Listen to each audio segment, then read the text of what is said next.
દર્શક મિત્રો નમસ્કાર.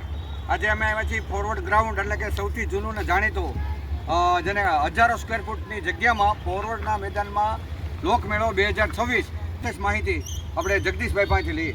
શું કહેશો જગદીશભાઈ? આ મેળામાં આ વખતે આપણે ક્યારેય પણ આ મેદાનની અંદર અથવા ક્યારેય પણ જોઈ ન હોય એવી જલપરીનો શો રાખવામાં આવ્યો છે. એ જલપરીનું જે લાલન પાલન અને એની સંભાળ રાખવી, એ જીવતી માછલીઓ એ એક પડકારરૂપ હોય છે અને એ સાચવવી જ્યાં સુધી મેળો ચાલુ ન થાય દરમિયાન એને વિવિધ ખોરાક અને વિવિધ પાણી અને એની દવા ઉપર રાખવીને સાચવીને જે અમરેલી સુધી લાવવી, એ પણ એક ખૂબ જ મોટું કામ છે. જલપરીની અંદર જે કલાકાર હોય છે એ વિદેશ અને તાલીમબદ્ધ હોય છે. પાણીની અંદર સૌથી વધારે સમય શ્વાસ લીધા વગર આપણને મનોરંજન પૂરું પાડે છે.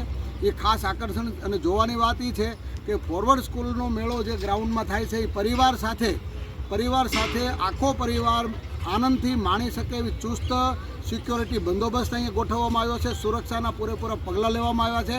ખાસ પરિવાર સાથે આનંદ કરી શકાય. બિલકુલ. ખાસ કરીને જગદીશભાઈ, બાળકોને ખૂબ ઈચ્છા હોય કે ભાઈ મમ્મી મારે મેળામાં જવું, પપ્પા મારે મેળામાં જવું, તો બાળકો માટેની શું વસ્તુ લાવ્યા છો કે જેને મનોને મોતનો કૂવો છે કે પછી એમની નાના ચંડોળ છે? બાળકો માટેની તો આખી બાળ નગરી બનવાની છે. ક્યાં વાત છે, ક્યાં વાત. બાળ નગરી ઊભી થશે.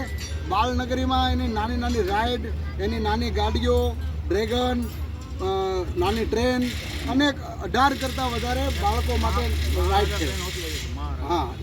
એક મહારાજા ટ્રેન પણ આવી છે. બાળકોની બાળ નગરી આખી અલગ આપણે બનાવવામાં આવી છે.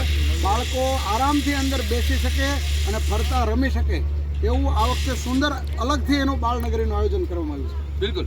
ખાસ કરીને અત્યારે મનોને જો બધા જે ખાટલા બેઠક કરી છે અને રાત દિવસ એક કરી અને આપણા વિપુલભાઈ છે, પછી આ ભાઈ છે, અમારા ભાઈ દેવળિયાવાળા સરપંચ છે, બીજા કાંઈ ઘટે નહીં એટલે બધા કામગીરી કરી રહી છે. તો વિપુલભાઈ મનોને દર વર્ષે તડામાર તૈયારી કરીએ છીએ અને આપણે જલસો કરીએ છીએ. તો આ વર્ષે કયા પ્રકારનો અલગ જલસો છે? આ વખતે આપણે નવી 4 રાઈડ લેવા છે.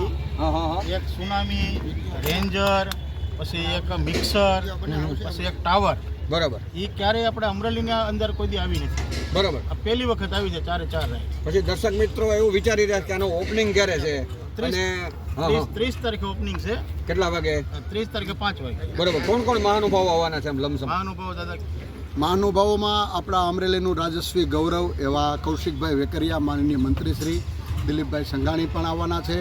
અન્ય આપણા અમરેલીના પ્રતિષ્ઠિત જિલ્લા પંચાયતના પ્રમુખ, તાલુકા પંચાયતના પ્રમુખ, પ્રથમ નાગરિક એવા આપણા નગરપાલિકાના પ્રમુખ પણ આખી બોડી સાથે અહીંયા તમામ અધિકારીઓ, સરકારી અધિકારીઓની હાજરીમાં લોકમેળો ખુલ્લો મૂકવાનો 30 તારીખે સાંજે 5 વાગે કાર્યક્રમ રાખેલો છે. બરાબર. જગદીશભાઈ, લોકો એવું વિચારે છે કે ભાઈ આમાં મેળો તમે જરીક લાંબો કરો, એટલે કેટલા તારીખોથી જલસો કરવો છે? હવે મેળો લાંબો તો ઘણો કરવો એટલો થઈ શકતો નથી.